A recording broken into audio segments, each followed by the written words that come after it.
41 பேர் இறந்தப்ப செந்தில் பாலாஜி அழுதாரு. அப்ப எல்லாரும் கிண்டல் பண்ணீங்க. போன வாரம் டிவிகே தலைவர் விஜய் அவர்கள் அழுதாரு. அப்ப எல்லாரும் சோகமா பாத்தீங்க அடடா அப்படின்னு. அப்ப எதுதாங்க உண்மை? அரசியல்வாதி பண்ணாத நாடகம், சினிமா நடிகர் பண்ணாத நாடகம். எல்லாரும் என்ன விளம்பரத்துக்காகவும் பப்ளிசிட்டிக்காகவும் மட்டும்தான் என்ன பயன்படுத்துறாங்க. உங்களுக்கு நிறைய திறமை இருக்கு, யாரும் பயன்படுத்துறது இல்ல. நீங்க மிகப்பெரிய நடிகரா வரணும். 2 ஹீரோயினுக்கு நடுவுல என்ன தட்டுவா, 2 ஹீரோயினுக்கு நடுவுல உட்கார வச்சு கூல் சுரேஷ் அழகு பார்க்கணும். தாயாதேவி நீங்க மாயாதேவி, நீங்க ஒரு காயாதேவி, நீங்க ஒரு வாயாதேவி, நீங்க ஒரு பாயாதேவி. மாஸ்டர் பிளான் அந்த படத்தோட பூஜை தான் இன்னைக்கு. இந்த படத்தில் நான் நடிக்கிறது ரொம்ப சந்தோஷப்படுறேன். காரணம் என்னென்னா, மாஸ்டர் பிளான் படத்தோட இயக்குனர் ஹரி உத்ரா அவர்கள் எனக்கு ஒரு 15-20 வருடமாக நண்பர். அவரோட படங்கள்லாம் நான் தொடர்ந்து நடிச்சிட்டே வரேன். அவர் ஒரு இயக்குனரையும் தாண்டி என் மேலே அவ்வளவு பாசம் உள்ளவர். சினிமா இண்டஸ்ட்ரியில் நான் முன்னுக்கு வரணும் அப்படின்னு நினைக்கிற ஒரு 10 இயக்குனர்களில் அவர் ஒரு முக்கியமானவர், ஹரி உத்ரா. எனக்கு ஒரு வாரத்துக்கு முன்னாடி கூட ஃபோன் பண்ணி, அண்ணா இந்த மாதிரி அடுத்த படம் ஆரம்பிக்கிறேண்ணே, பூஜைண்ணே வந்துருங்கண்ணே, உங்கள் கேரக்டர் இது தானே, சம்பளம் இது தானே, நீங்கள் ஆஃபீஸ்க்கு வாங்க பேசணும் அப்படின்னு சொன்னார். அப்போ நான் ஒரே வார்த்தை தான் சொன்னேன், சார் நான் நல்லா இருக்கணும்னு நினைக்கிறவங்க நீங்கள் என்ன சம்பளம் கொடுக்குறீங்களோ, என்ன கேரக்டர் கொடுக்குறீங்களோ அதை நான் வாங்கிக்கிறேன் அப்படின்னு சொன்னேன். இது எதுக்காக நான் சொல்கிறேன்னா, இன்றைக்கி சினிமாவில் எல்லோரும் என்ன விளம்பரத்துக்காகவும் பப்ளிசிட்டிக்காகவும் மட்டும்தான் என்னை பயன்படுத்துகிறாங்க. இந்த மாதிரி இயக்குனர் ஹரி உத்ரா மாதிரி இயக்குனர்கள்லாம் குழுண்ண, உங்களுக்கு நிறையா திறமை இருக்குது, யாரும் பயன்படுத்துறது இல்லைல்ல. நீங்கள் மிகப்பெரிய நடிகராக வரணும் அப்படின்னு சொல்லுவார். அடிக்கடி வாரத்துக்கு ஒரு தடவையாச்சும் என்கிட்ட பேசுவார்.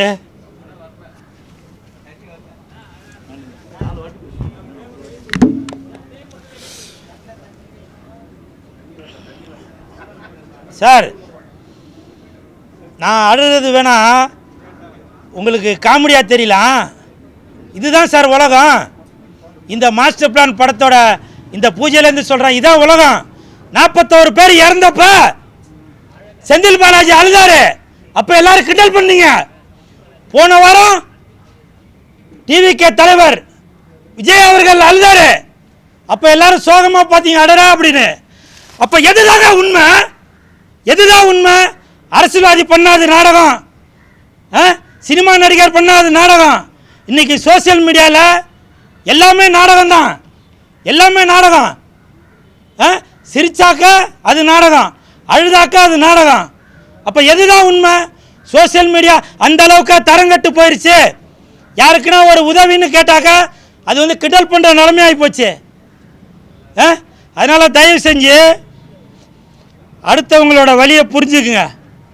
நான் நிறையா இடத்துல ரொம்ப சிரித்து ஜாலியாக வந்துட்டு போகிறேன். ஆனால் அது எனக்கு தான் தெரியாது உள்ள வழி என்னன்றது. நான் குடும்பஸ்தன், என் வீட்டில் என்ன பிரச்சனைகள் இருக்கும் 4 பேர் பார்க்கும்போது வேணால் நான் கோமாளித்தனமாக தெரியலாம். நான் கோமாளி இல்லைங்க, ஏமாளி. நான் இப்போ கூட நான் அழுதாக்க அவர் தம்பி சொல்கிறாரு, ஒரு மனிதன் என்னதாங்க பண்ணுவாப்பா, என்னதான் பண்ணுவா, நான் யாருக்கு என்ன துரோகம் பண்ணேன்? இருந்தாலும் பரவாயில்ல, இயக்குனர் ஹரி உத்ரா மாதிரி இயக்குனர் இருக்கிறது எனக்கு ரொம்ப சந்தோஷம். இது நான் சும்மா இப்போ கூட கேமரா முன்னாடி சொல்லணும் அப்படின்றக்காக சொல்லவில்ல. யாரு பண்ணாலும் அது கேலி கிண்டலாக தான் ஆகுது. சரி, என்ன பிளான் சொல்லுங்க. ஏதாவது இந்த படத்தில் எனக்கு வாய்ப்பளித்த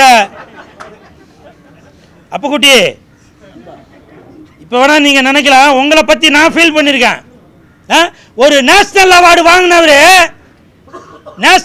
வாங்கினவர் இன்னைக்கு சொல்லுங்க அப்புக்குட்டி. அதுதான் நான் தான் சொல்கிறேன்னா, என்னைய எல்லாரும் கோமாளியாக தான் பார்த்துட்டு இருக்கிறீங்க. நான் பல பேருக்கு ஏமாளியாக தான் வாழ்ந்துட்டுருக்கேன். தேனப்பா சாருக்கு தெரியும். எனிவே இந்த நேரத்தில் இந்த அருமையான வாய்ப்பு அளித்த இயக்குனர் அறிவுதிரா சாருக்கு என் மனமார்ந்த நன்றி. ஏன் எமோஷனலாக பேசிட்டு கூல் சுரேஷ்ட ஜாலியாக தானே எதிர்பார்ப்பீங்க. அறிவுதிரா சார், உங்களுக்கு என் மனமார்ந்த நன்றி. இப்போ கூட பாருங்கள், இந்த இடத்துக்கு வந்தவொன்னே ஒரு ஹீரோயின், இன்னொரு ஹீரோயின், 2 ஹீரோயினுக்கு நடுவில் என்ன தட்டுங்க 2 ஹீரோயினுக்கு நடுவில் உட்கார வச்சு கூல் சுரேஷ் அழகு பார்க்கணும். இருந்தாலும் இந்த இடத்துல தம்பி தருண் விஜய் அவர்கள் இந்த படத்தில் மாஸ்டர் பிளான் படத்தில் கதாநாயகனாக நடித்தாலும் என்னையும் அழகு பார்க்கணும் அப்படின்றக்காக சாயாதேவி, எந்த பக்கமும் சாயாத தேவி அவங்க. ஏன்னா நானும் சாயாதேவி அவர்களும் கிட்டத்தட்ட ஒரு 15-20 நாட்களாக பரமசிவன் பாத்திமா படத்தில் குளூரில் அவ்வளவு நைட்லேயும் கூட சரி பகல்லையும் சரி அவ்வளவு கஷ்டப்பட்டு அந்த குளூரில் நடித்தோம்.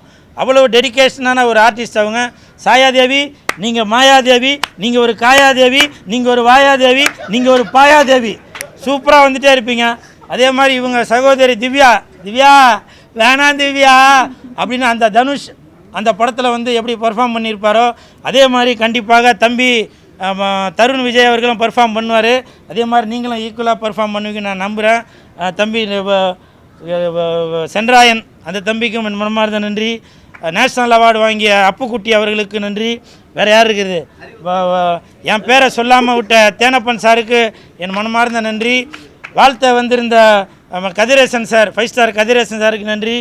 என் உடன்பிறவா சகோதரர் சம்பத்ராம் அவர்களுக்கு நன்றி. எல்லாம் போயிட்டாங்களா? கதற கற்பழிக்கும் வினோத் அவர்களுக்கும் என் நன்றி.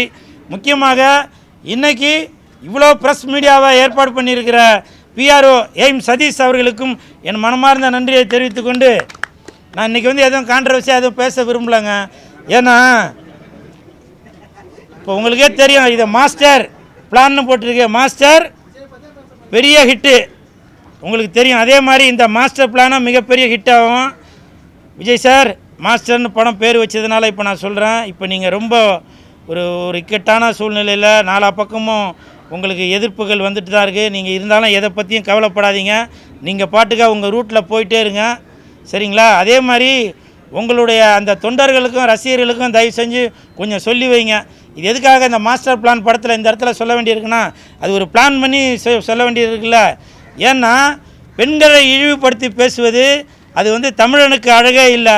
எல்லாரும் யாரோ ஒரு பொண்ணு வந்து ஒரு இழிவாக பேசியிருந்தா வரவங்க போகிறவங்க எல்லாரும் அவங்களோட பப்ளிசிட்டிக்காக அந்த பொண்ணை வந்து பேசிகிட்டு இருக்காங்க. அப்போது மற்ற கட்சியில் பெண்களை பற்றி இழிவாக பேசும்போது அப்போ உங்கள் ஆளுங்கள்லாம் குரல் கொடுத்தாங்கல்ல, அப்போ உங்கள் கட்சியில் உள்ளவங்களே இதே மாதிரி அடுத்தவங்களை பற்றி பேசும்போது அடுத்தவங்க ஓட்டு போடுறதுக்கு யோசிப்பாங்கள்ல விஜய் சார்.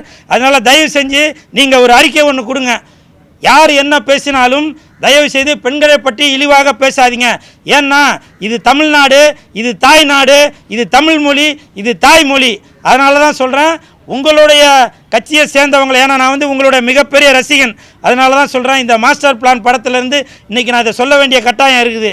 ஏன்னா உங்கள் கட்சியில் உள்ளவங்களே நீங்கள் அடுத்த பெண்களை இழிவுபடுத்தி பேசினாக்க நீங்கள் ஆட்சிக்கு வந்ததுக்கப்புறமும் இதே மாதிரி இன்னும் 2 மடங்கு 3 மடங்கு ஆகாதுன்னு என்ன சார் நிச்சயம்?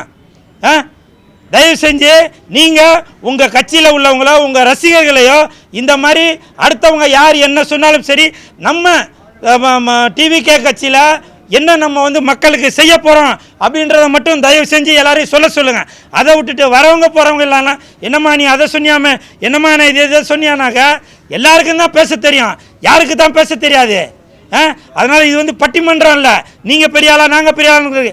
நீங்கள் தமிழக வெற்றி கழகம் ஜெயிச்சாக்க மக்களுக்கு என்ன செய்வாங்க, என்ன நீங்கள் மாஸ்டர் பிளான் பண்ணியிருக்கீங்க அப்படின்றத நீங்கள் ஒரு அறிக்கையாக கொடுங்க. அதன் மூலமாக உங்களுடைய தொண்டர்களும் ரசிகர்களும் அதை கடைபிடிப்பாங்கன்னு நினைக்கிறேன். நன்றி.